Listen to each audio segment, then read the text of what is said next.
Magandang araw po mga Lods. Matagal-tagal na po tayong hindi nakagawa ng ating content. So ngayon, may tuturo naman akong bago sa inyo kung paano mag-wiring ng photo switch wiring installation. So ngayon, simulan na po natin. So ngayon, ito ang ating photo switch. Ito ang photo switch natin. Omni po ang brand. So ngayon, itong pumpula ay ating return. Papunta yan sa ilaw.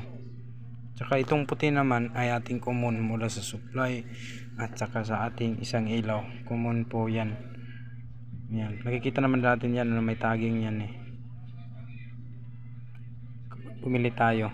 Makikita natin yan. May nakasulat dito.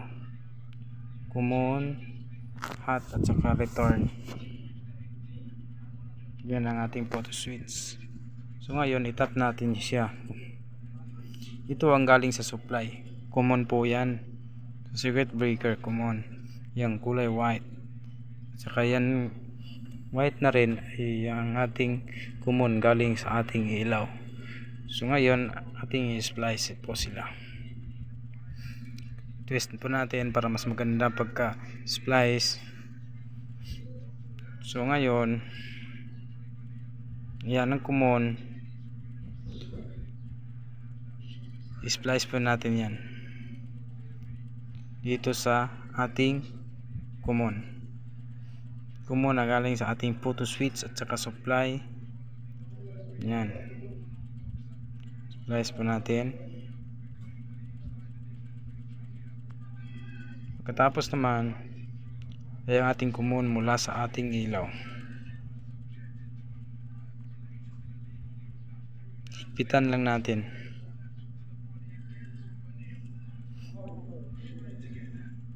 Mamaya na natin yan tipan.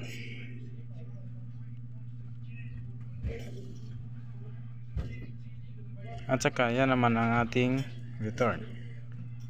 Tap natin yan sa ating return na kulay pula.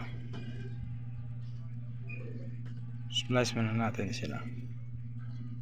Mamaya na natin yan sila lagyan ng electrical tip para mas safety talaga. Yan.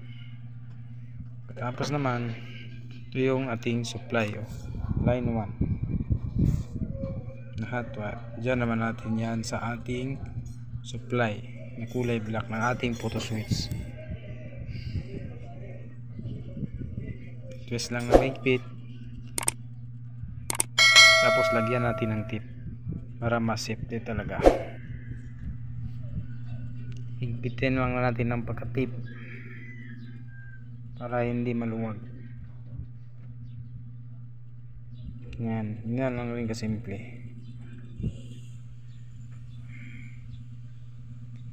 Hilahin nyo yung tip para mas mahigpit ang kapit.